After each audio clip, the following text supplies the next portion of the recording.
So hello everyone, कैसे हैं आप सभी लोग। I hope you all are doing well. So everyone, आज हम इस वीडियो के माध्यम से मैक्रो इकोनॉमिक्स का एक मोस्ट इम्पोर्टेंट टॉपिक के बारे में डिस्कस करेंगे, जो कि आपके एग्ज़ाम के पॉइंट ऑफ व्यू से काफ़ी महत्वपूर्ण होगा। आज हम इस वीडियो में जो है केन्जियन थ्योरी ऑफ एम्प्लॉयमेंट यानी रोजगार का जो केन्स का जो सिद्धांत है इसके बारे में डिस्कस करेंगे। Keynesian theory of income output and employment theory के बारे में डिस्कस करेंगे। जो केन्स का सिद्धांत है वो बेस्ड है आपका Keynesian psychological law of consumption पे, यानी उपभोग का मनोवैज्ञानिक सिद्धांत पे। तो जो केन्स का जो साइकोलॉजिकल लॉ ऑफ कंजम्पशन है वो क्या बताता है उसके बारे में डिस्कस करते हैं। Keynes put forward a psychological law of consumption according to which as income increase, consumption increase but not by as much as the increase in income। Keynes का कहना है कि जैसे जैसे एज इनकम इंक्रीज होती है consumption also increase but not by as much as the increase in income. In other words, marginal propensity to consume is less than 1। Keynes का कहना है कि जो मार्जिनल प्रोपेंसिटी टू कंज्यूम है, MPC है, इसकी वैल्यू क्या होती है आपका लेस देन 1 होती है और ग्रेटर देन 0 होती है। और Keynes recognise that money subjective and objective factor including interest rate and wealth influence the level of consumption expenditure. जो केन्स था इसने रिकॉग्नाइज किया कि माना कि ब्याज दर और धन सहित कई व्यक्तिपरक और वस्तुनिष्ठ कारकों ने उपभोग व्यय के स्तर को प्रभावित किया है। Keynes recognise that money subjective और ऑब्जेक्टिव फैक्टर इंक्लूडिंग सब्जेक्टिव और आपका ऑब्जेक्टिव फैक्टर में इंक्लूड किया गया है आपका जैसे interest rate and wealth influence the level of consumption expenditure. ये जो है आपका कंजम्पशन लेवल को कंजम्पशन एक्सपेंडिचर को इफेक्ट करते हैं। ही emphasized that it is the current level of income on which the consumption spending of an individual and the society depend। उन्होंने इस बात पर जोर दिया कि यह आय का वर्तमान स्तर है जिस पर एक व्यक्ति और समाज का उपभोग व्यय पर निर्भर करता है। He emphasized that it is the current level of income on which the consumption spending of an individual and the society depends। यानी कि जो आपका इंडिविजुअल और सोसाइटी का कंजम्पशन स्पेंडिंग लेवल है वो डिपेंड करेगा आपका करंट लेवल ऑफ इनकम पे। According to him the amount of aggregate consumption depend mainly on the amount of aggregate income. उनके अनुसार जो है आपका जो अमाउंट ऑफ एग्रीगेट कंजम्पशन है वो डिपेंड करता है mainly on the amount of aggregate income पे। कुल उपभोग की मात्रा मुख्य रूप से कुल आय की मात्रा पर निर्भर करता है। दिस लॉ हैज़ 3 प्रोपोजिशन, यानी कि जो आपका केन्स का साइकोलॉजिकल लॉ ऑफ कंजम्पशन है इसके 3 प्रोपोजिशन हैं। 3 प्रोपोजिशन कौन कौन से हैं? पहला है when income increase consumption expenditure also increase but less than proportionately. Keynes का कहना है कि जैसे जो है आपका क्या होते हैं इनकम इंक्रीज होता है, कंजम्पशन एक्सपेंडिचर ऑल्सो इंक्रीज होता है but less than proportionately. And second है आपका increase in income will provide into same proportion between saving and consumption. Increase in income यानी आय में वृद्धि समान अनुपात में बचत और खपत प्रदान करेगी। Increase in income will provide into same proportion between saving and consumption. And third है आपका increase in income will lead to increase in both consumption and saving. आय में वृद्धि से उपभोग और बचत दोनों में वृद्धि होगी। Increase in income will lead to increase in both consumption and saving.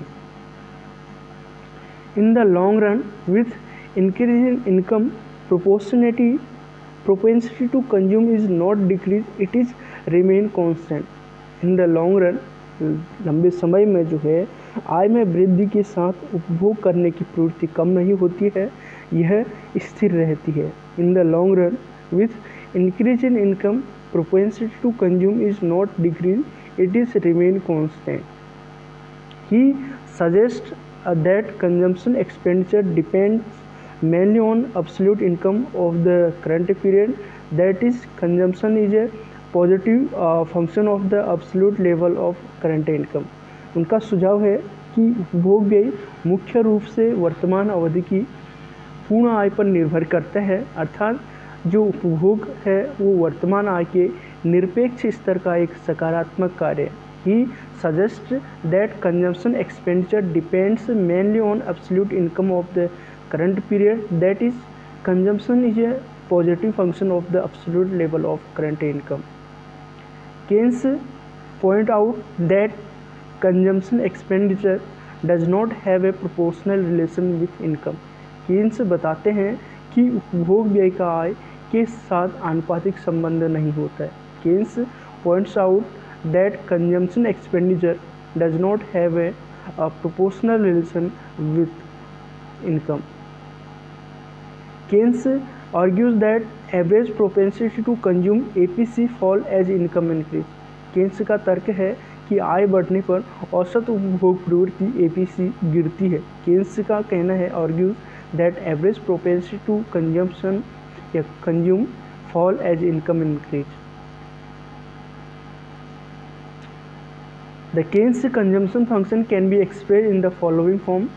Keynes का जो consumption function है उसको एक्सप्रेस किया जाता है आपका C equal to A plus BYD। यहाँ पे जो है A जो है ऑटोनोमस कंजम्पशन को शो करता है और B जो है आपका ये डिस्पोजेबल कंजम्पशन को, या आपका मार्जिनल प्रोपेंसिटी टू कंज्यूम, या आपका कह सकते हैं मल्टीप्लायर को डिनोट करता है। केन्स का जो C equal to A plus BYD है, ये जो है आपका शॉर्ट रन कंजम्पशन फंक्शन है, where C is consumption expenditure and YD is the real disposable income, YD real disposable income which equal gross national income minus taxes, जो इक्वल है आपका gross national income minus taxes. A and B are constant, A और B जो है वो constant है, where A is the intercept term, A जो है ऑटोनोमस कंजम्पशन को शो करता है और the parameter B is the marginal propensity to consume, MPC को शो करता है। MPC इक्वल टू क्या होता है आपका marginal propensity to consume equal to delta C upon delta Y, यानी कि इनकम में चेंज होने से जो है आपका कंजम्पशन में कितना चेंज हो रहा है उसको शो करता है। During short period MPC less than APC, short period में क्या होता है आपका marginal propensity to consume less होता है आपका average propensity to consume. This is because as income rise consumption does not increase proportionally. इसका कारण यह है कि जैसे जैसे आय बढ़ती है एज इनकम इंक्रीज, उपभोग आनुपातिक रूप से नहीं बढ़ता है, does not increase proportionally consumption. As income falls consumption does not fall proportionately as people seek to protect their earlier consumption standard. चूँकि आय में गिरावट आती है, उपभोग में आनुपातिक रूप से गिरावट नहीं आती है, क्योंकि लोग अपने पहले के उपभोग मानकों की रक्षा करना चाहते हैं। As income falls consumption does not fall proportionately as people seek to protect their earlier consumption standards. The assumption of diminishing average propensity to consume is a significant part of Keynes' theory of income and employment. उपभोग की घटती औसत प्रवृत्ति की धारणा आय और रोजगार के केन्सियन सिद्धांत का एक महत्वपूर्ण हिस्सा है। The assumption of diminishing average propensity to consume is a significant part of Keynes' theory of income and employment. This implies that as income increase, जैसे जो है आपका क्या होता है इनकम इंक्रीज होता है, a progressively large proportion of national income would be saved. इसका तात्पर्य यह है कि जैसे जैसे आय बढ़ती है, राष्ट्रीय आय का उत्तरोत्तर बड़ा हिस्सा जो है वो बच जाता है, उसको सेव कर दिया जाता है। On the basis of this increasing proportion of saving with the increasing income and consequently the emergence of the problem of demand deficiency, आय में वृद्धि के साथ बचत के इस बढ़ते अनुपात के आधार पर और फलस्वरूप मांग में कमी की समस्या का उदय होता है। On the basis of this increasing proportion of saving with the increasing income and consequently the emergence of the problem of demand deficiency, and some Keynesian economists based the theory of secular stagnation on the declining propensity to consume. कुछ केन्सियन अर्थशास्त्रियों ने उपभोग की घटती प्रवृत्ति पर धर्मनिरपेक्ष ठहराव के सिद्धांत को आधारित किया। Some Keynesian economists based the theory of secular stagnation on the declining propensity to consume. In the long run, increase in saving and decrease in investment called secular stagnation. जब जो है लॉन्ग रन में क्या होता है, saving increase होता है और इन्वेस्टमेंट डिक्रीज होता है, उसको जो है आपका सेकुलर स्टैग्नेशन कहा जाता है।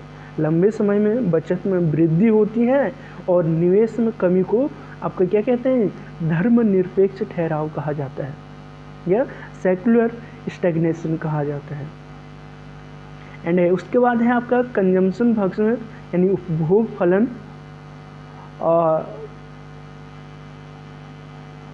कंजम्पशन फंक्शन क्या होता है आपका, कंजम्पशन है function of level of income. C equal to function है आपका इनकम का, ठीक है। व्यक्ति कंजम्पशन तब करता है जब वो अपनी आवश्यकताओं को संतुष्ट करना चाहता है किसी वस्तु एवं सेवाओं के माध्यम से। प्रोपेंसिटी जो है आपका दो प्रकार की होती है, प्रवृत्तियां 2 टाइप की होती हैं। आपका फर्स्ट है आपका propensity to consume and second है आपका प्रोपेंसिटी टू सेव। यानी प्रोपेंसिटी टू कंज्यूम यानी उपभोग करने की प्रवृत्ति क्या है आपके पास अगर पैसा है तो, और बचाने की प्रवृत्ति क्या होगी, वो प्रोपेंसिटी टू सेव कहलाएगा।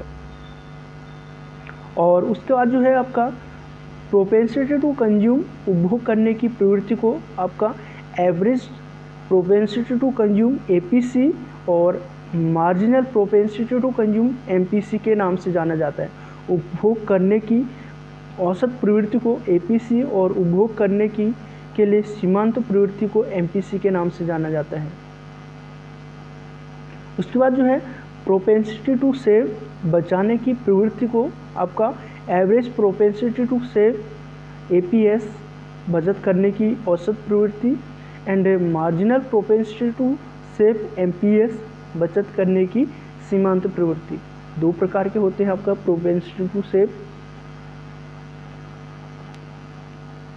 अब बात करते हैं average propensity to consume.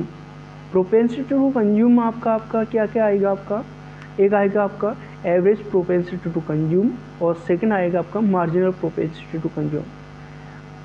APC is the ratio between consumption and income. APC ratio है between consumption and income and MPC is the ratio between change in consumption and change in income.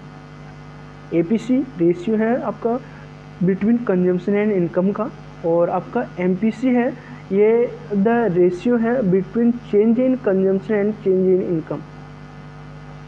APC equal to क्या होता है आपका C upon Y, और M P C equal to क्या होता है आपका delta C upon delta Y.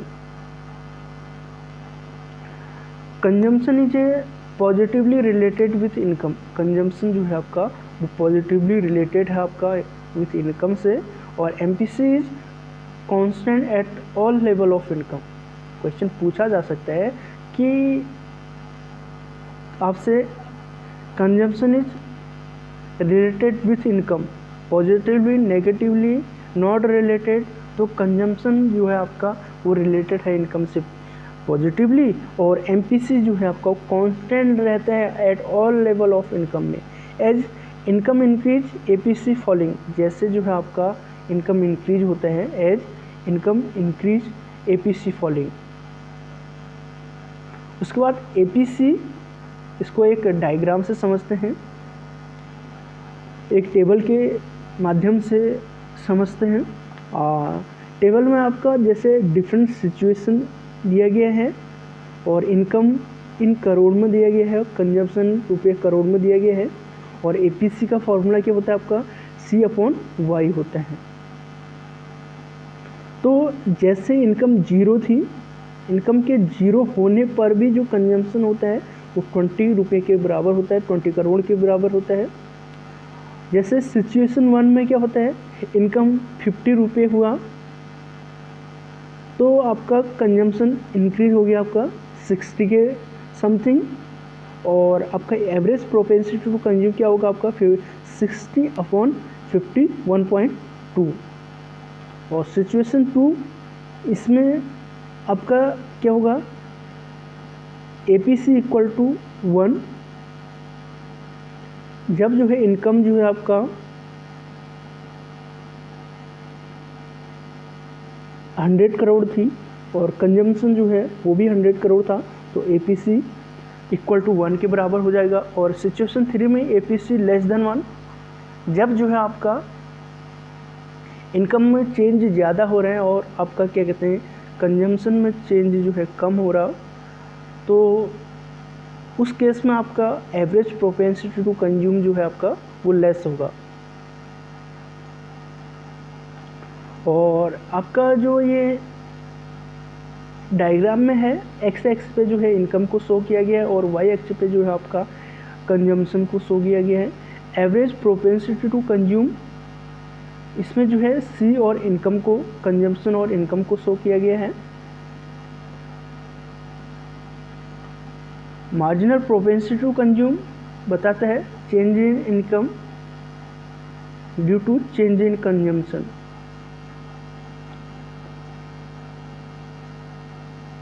उसके बाद अगला है आपका propensity to save, propensity to save, इसमें जो है एवरेज प्रोपेंसिटी टू सेव आएगा, दूसरा मार्जिनल प्रोपेंसिटी टू सेव आएगा।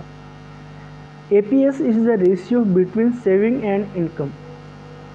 एवरेज प्रोपेंसिटी टू सेव ये क्या है आपका रेशियो है between saving and income, and marginal propensity to save क्या है, marginal propensity to save is the ratio between change in saving and change in income. APS equal to S upon Y, saving upon income, average propensity to save, saving upon income करते हैं, और APS equal to 1 minus APC. APS का formula क्या होता है आपका 1 minus APC की भी करते हैं तो हमें एपीएस प्राप्त हो जाता है। और MPS, MPS delta S upon delta Y, यानी change in saving upon change in income, या MPS equal to 1 minus MPC. Saving is positively related with income, saving जो है आपका वो पॉजिटिवली रिलेटेड है विथ इनकम, और MPC is constant at all level of income. As increase income increase, APC increase, APS increase.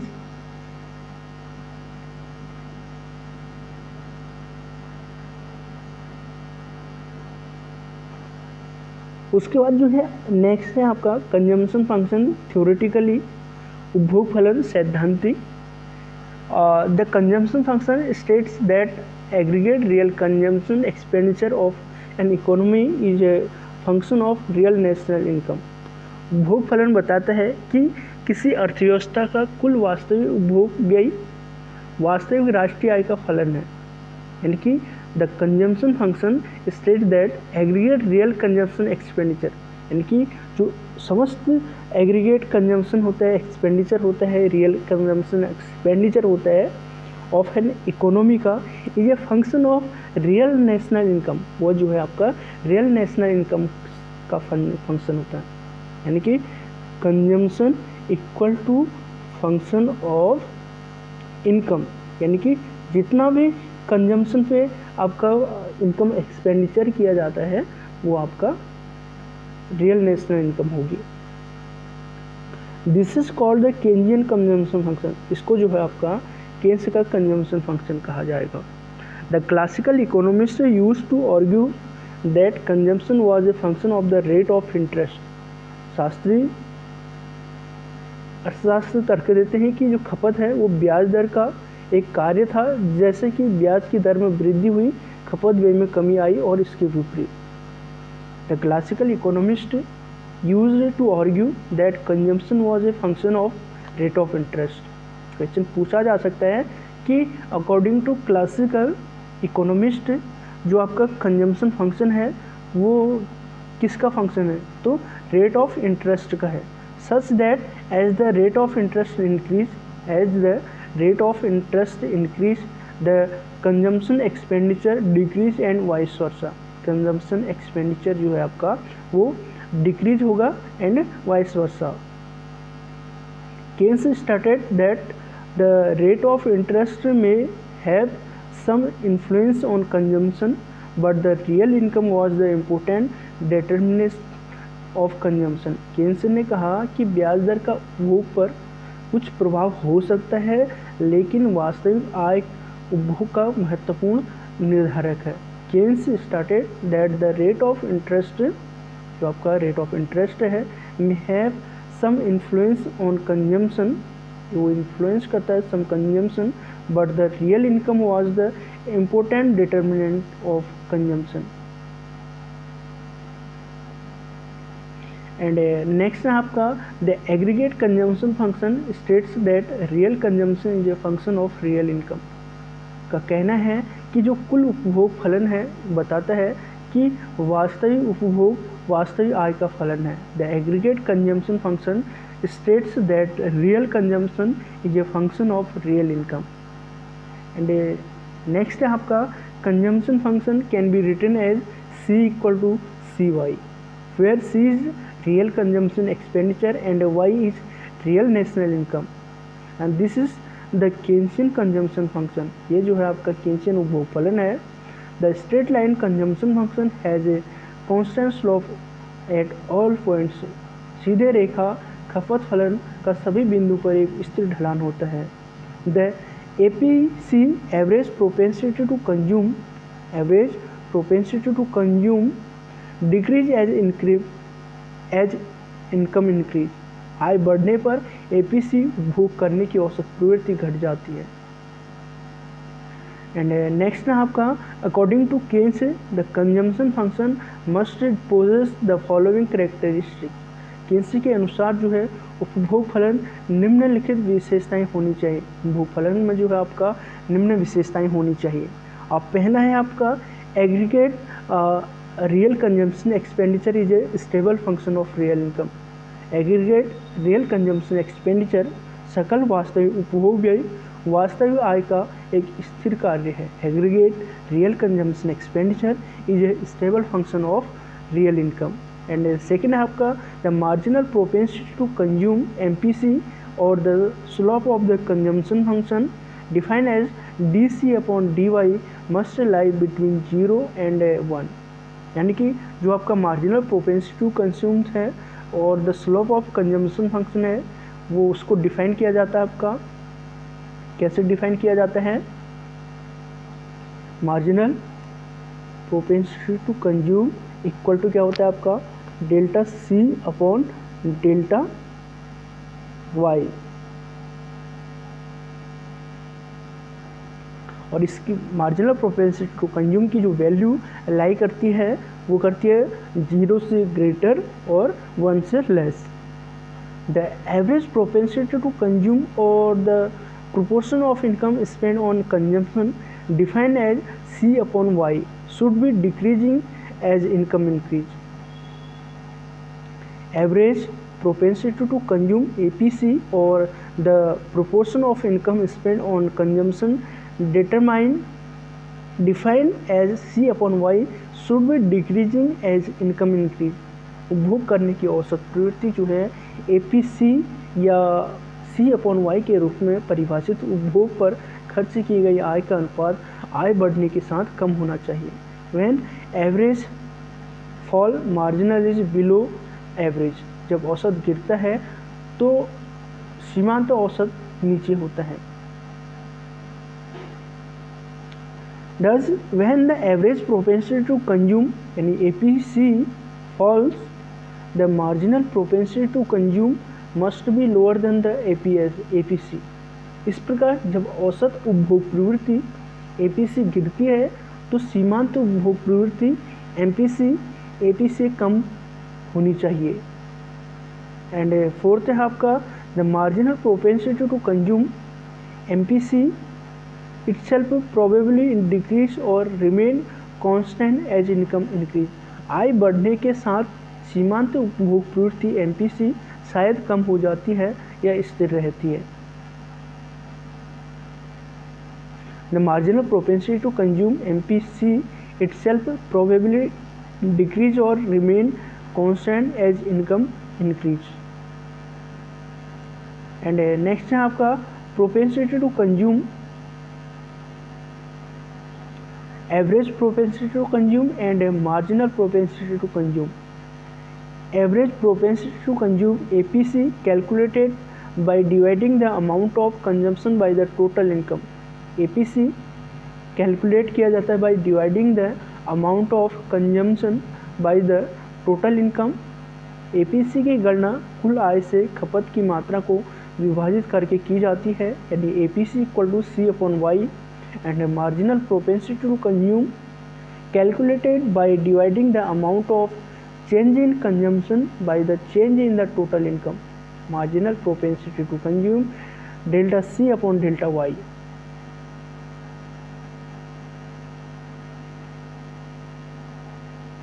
As income increase APC decrease, जैसे जो है आपका इनकम इंक्रीज होगा average propensity to consume decrease हो जाएगा। Income increase more than consumption, income जो है वो इंक्रीज होता है आपका more than consumption. MPC would remain constant at all level of income, MPC जो है आपका वो कांस्टेंट रहेगा, remain constant at all level of income. In the short run APC greater MPC, in the short run APC जो है आपका greater होना चाहिए आपका मार्जिनल प्रोपेंसिटी टू कंज्यूम से। इन the long run APC equal to marginal propensity to consume. Keynes is concerned with primarily with the MPC for analysis short term. Keynes is concerned with primarily with the MPC for analysis short term, and APC is useful for long run analysis. जो आपका average propensity to consume होता है ये useful होता है और long run analysis में।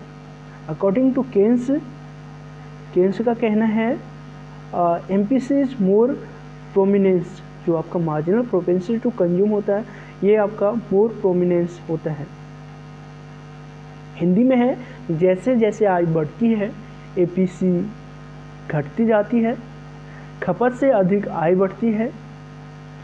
MPC आय के सभी स्तर पर स्थिर होता है। अल्पावधि में APC ग्रेटर होता है MPC से और दीर्घकाल में APC इक्वल टू MPC होता है। कीन्स मुख्य रूप से विश्लेषण की संक्षिप्त शर्तों के लिए MPC से संबंधित है। कीन्स जो है मुख्य रूप से विश्लेषण की संक्षिप्त शर्तों के लिए MPC से संबंधित है और APC लंबे समय तक विश्लेषण के लिए उपयोगी है। APC लंबे समय तक विश्लेषण के लिए उपयोगी है और केन्स के अनुसार एमपीसी अधिक प्रमुख है। केन्स का कहना है कि जो मार्जिनल प्रोपेंसिटी टू कंज्यूम है वो अधिक प्रमुख है। नेक्स्ट है in Keynesian analysis MPC and MPS are always constant. MPC and MPS are always constant. Keynes का एनालिसिस में MPC and MPS are always constant. MPC filling the gap between income and consumption through planned investment to maintain the level of income. MPC filling the gap between income and consumption, MPC आय के स्तर को बनाए रखने के लिए आपका नियोजित निवेश के माध्यम से planned investment to maintain the level of income, नियोजित निवेश के माध्यम से आय और खपत के अंतर को भरता है। When income increase then APC fall, जैसे इनकम इंक्रीज होता है एपीसी फॉल होता है, बट मोर देन एमपीसी, जब आय बढ़ती है तो एपीसी गिरती है एंड लेकिन एमपीसी अधिक। Opposite when income fall the APC increase but still more than MPC. Opposite में क्या होता है, व्हेन इनकम फॉल, जैसे इनकम जो है क्या होता है फॉल होता है, then APC increase but still more than MPC. In the long run, propensity to consume does not fall with increase in income. In the long run में जो है आपका propensity to consume does not fall with increase in income. APC and MPC constant in long run. APC and MPC जो है आपका constant होता है in long run. उसके बाद अगला है आपका शॉर्ट रन कंजम्पशन फंक्शन। क्या है शॉर्ट रन कंजम्पशन फंक्शन? अल्पकालीन उपभोग फलन।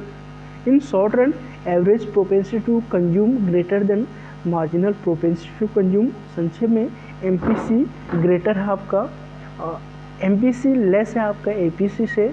In short run consumption function is a linear and non proportion. Short run में जो है आपका जो कंजम्पशन फंक्शन है वो लीनियर है एंड नॉन प्रोपोर्शन है। इन शॉर्ट रन कंजम्पशन का भी नॉट स्टार्ट विथ ओरिजिन। अल्पकाल में भोग वक्र उत्पत्ति से प्रारंभ नहीं होता। In short run consumption curve not start with origin.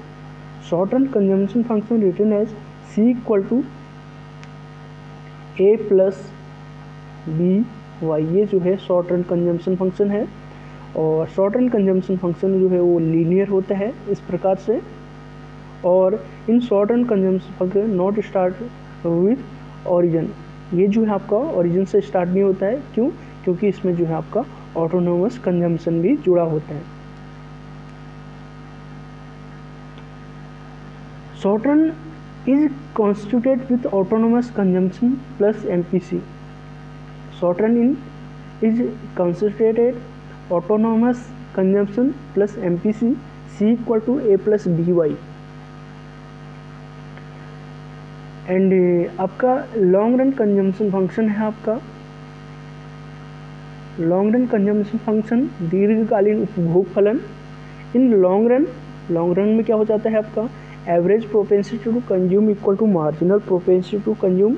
In long run consumption function is linear and proportion. और जो लॉन्ग रन कंजम्पशन फंक्शन है वो लीनियर भी होता है वो और प्रोपोर्शन भी होता है। दीर्घकाल में उपभोग फलन रेखीय और समानुपातिक होता है। In long run consumption curve start with origin. Long run consumption curve जो है वो स्टार्ट होता है विथ ओरिजिन डे। Long run consumption function written as C equal to B Y. आपका जो लॉन्ग रन कंजम्पशन फंक्शन होता है वो स्टार्ट किया जाता है C equal to B Y से। Long run is a constituted with only MPC. Long run जो है कॉन्स्टिट्यूट किया जाता है with only MPC, C equal to B Y. उसके बाद केन्सियन थ्योरी ऑफ एम्प्लॉयमेंट, रोजगार का केन्सी सिद्धांत। As per Keynes theory of employment, effective demand signifies the money spent on the consumption of goods and services and on investment. Keynes के रोजगार के सिद्धांत के अनुसार जो है, जो प्रभावी मांग होता है, इफेक्टिव डिमांड होता है, वस्तुओं और सेवाओं की खपत और निवेश पर खर्च किए गए धन को दर्शाती है। एज पर केन्स थ्योरी ऑफ एम्प्लॉयमेंट, जो इफेक्टिव डिमांड है वो सिग्निफाई करता है the money spend on the consumption of goods and services and on investment. The total expenditure is equal to the national income. कुल व्यय जो है आपका राष्ट्रीय आय के बराबर होता है और जो राष्ट्रीय उत्पादन के बराबर होता है। The total expenditure is equal to the national income which is equivalent to the national output and therefore effective demand is equal to the expenditure as well as national income and national output। इसलिए जो प्रभावी मांग होता है वो कुल व्यय के साथ साथ राष्ट्रीय आय और राष्ट्रीय उत्पादन के बराबर है। therefore effective demand is equal to total expenditure as well as national income and national output। इसलिए प्रभावी मांग कुल व्यय के साथ साथ राष्ट्रीय आय और राष्ट्रीय उत्पादन के बराबर है। The Keynes theory of employment was based on the view of the short run. रोजगार का केन्स सिद्धांत अल्पकाल के दृष्टिकोण पर आधारित है। The Keynes theory of employment was based on the view of short run. According to Keynes, level of employment is depend on national income and output. Keynes के अनुसार जो है आपका रोजगार का स्तर राष्ट्रीय आय और उत्पादन पर निर्भर है।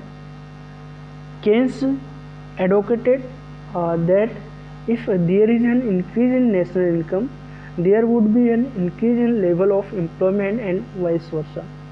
केन्स ने वकालत की कि यदि राष्ट्रीय आय में वृद्धि होती है तो रोजगार के स्तर में वृद्धि होगी और इसके विपरीत भी। Keynes advocated that if there is an increase in national income, there would be an increase in level of employment and vice versa. Therefore, Keynes theory of employment is also known as theory of employment determination and theory of income determination। इसलिए रोजगार के Keynes सिद्धांत को रोजगार निर्धारण के सिद्धांत और आय निर्धारण के सिद्धांत के रूप में भी जाना जाता है। Therefore, Keynes theory of employment is also known as theory of employment determination and theory of income determination। Principle of effective demand, Keynes borrow concept of effective demand from Malthus। और जो आपका इफेक्टिव डिमांड का concept है इसको Keynes ने borrow किया था effective demand का कॉन्सेप्ट है माल्थस से। Keynes has used two key terms namely aggregate demand price and aggregate supply price for determining effective demand. Keynes ने जो है यूज किया two key terms aggregate demand price and aggregate supply price for determining effective demand, which further help in estimating the level of employment of an economy at a particular period of time। जो आगे किसी विशेष अवधि में अर्थव्यवस्था के रोजगार के स्तर का अनुमान लगाने में मदद करता है। which further help is estimate the level of employment of an economy at a particular period of time। And next है आपका the level of employment can be determined with the help of aggregate supply price and aggregate demand price. रोजगार के स्तर को कुल आपूर्ति मूल्य और कुल मांग मूल्य की सहायता से निर्धारित किया जाता है। The level of employment can be determined with the help of aggregate supply price and aggregate demand price. The effective demand can be express as follow. प्रभावी मांग को निम्नानुसार व्यक्त किया जा सकता है। Effective demand equal to national income equal to national output. आपका जो इफेक्टिव डिमांड है वो इक्वल टू होता है आपका national income equal to national output. Therefore, effective demand affects employment level of a country और national income and national output. इसलिए प्रभावी मांग किसी देश के रोजगार स्तर, राष्ट्रीय आय और राष्ट्रीय उत्पादन को प्रभावित करती है। इसलिए प्रभावी मांग किसी देश के रोजगार स्तर, राष्ट्रीय आय और राष्ट्रीय उत्पादन को प्रभावित करती है। This theory applicable in capitalist economy, और ये जो थ्योरी है एप्लीकेबल होती है in capitalist economy. Effective demand means total demand for goods and services at various level of employment.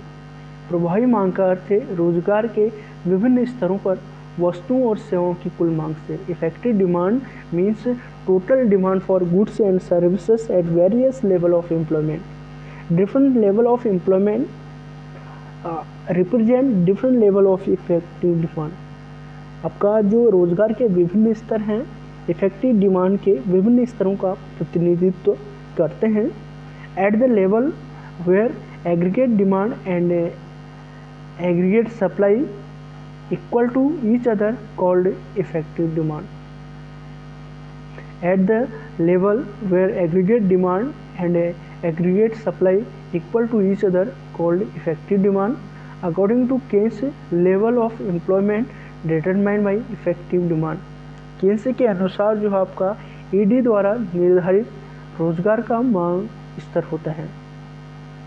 उसके बाद नेक्स्ट है आपका aggregate supply price. In similar words, aggregate supply price is the cost of production of products and services at a particular level of employment. Of production and services at a particular level of employment. It is the total amount of money paid by organization to the different factor of production involved in the production output. यह उत्पादन में शामिल उत्पादन के विभिन्न कारकों के लिए संगठनों द्वारा भुगतान की गई कुल राशि है। It is the total amount of money paid by organisation to the different factor of production involved in the production of output. Thus the slope of aggregate supply price curve would be upward to the right.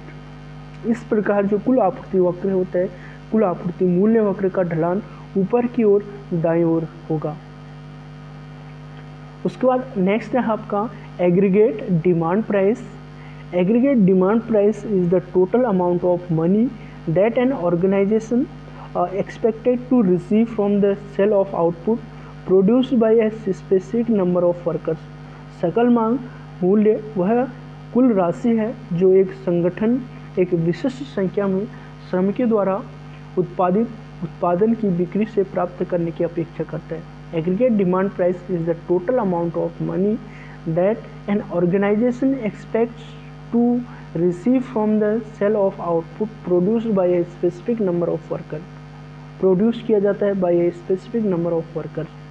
On the hand in other words the aggregate demand price जो आपका aggregate demand price होता है signify करता है the expected sale received by the organization by employing a specific number of worker।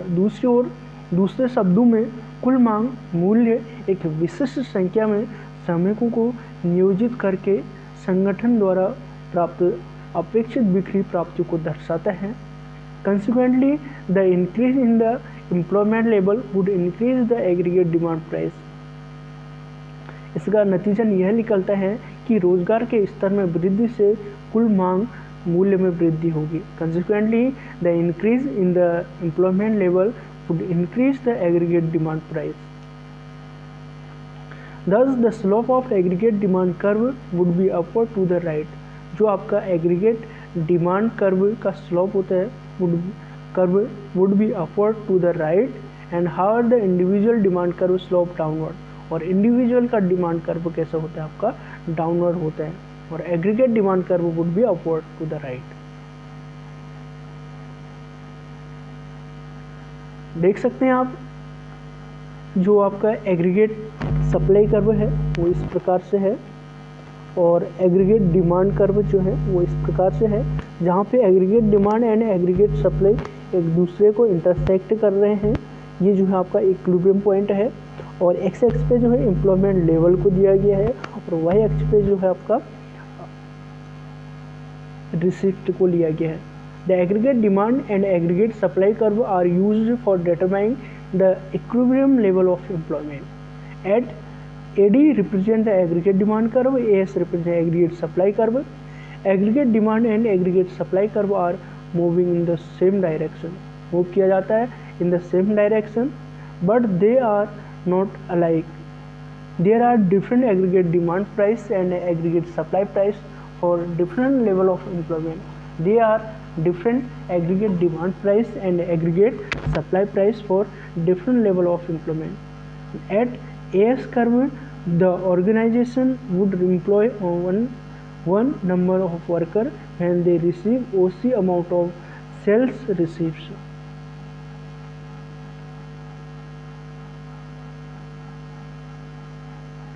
After equilibrium, ED price would become constant and AD curve become horizontal. Question है, if income level increase then APS, तो आपका APS क्या होगा, average propensity to save जो है ये भी क्या होगा, इंक्रीज होगा। एंड सेकंड है, with increase in income in long run the marginal propensity save would be constant.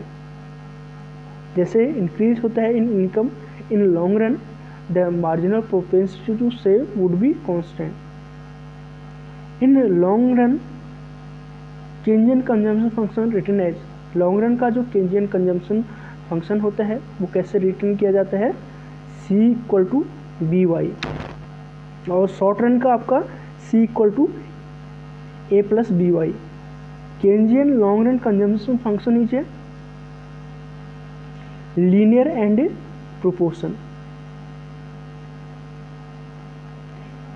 In the long run increase in saving and decrease in investment called, long run में जो है saving increase और decrease in investment called secular stagnation.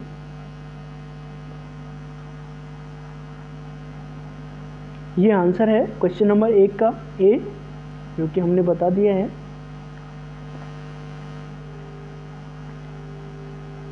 If income level increase then APC, वो भी जो है क्या होगा, इंक्रीज होगा। और सेकंड का क्या होगा आंसर, सेकंड का C, with increase in income in long run then APS would be constant. Third हो गया आपका, थर्ड का answer B, in long run Keynesian consumption function written as C = BY। Fourth हो गया आपका C, Keynesian long run consumption function is linear and proportion. Fifth का भी C, यानी कि इन द लॉन्ग रन में increase in saving and decrease in investment, ये क्या कहलाएगा आपका, सेकुलर स्टैग्नेशन कहलाएगा C। धन्यवाद, आशा है कि यह जो है आपके लिए यूजफुल रहा होगा। धन्यवाद।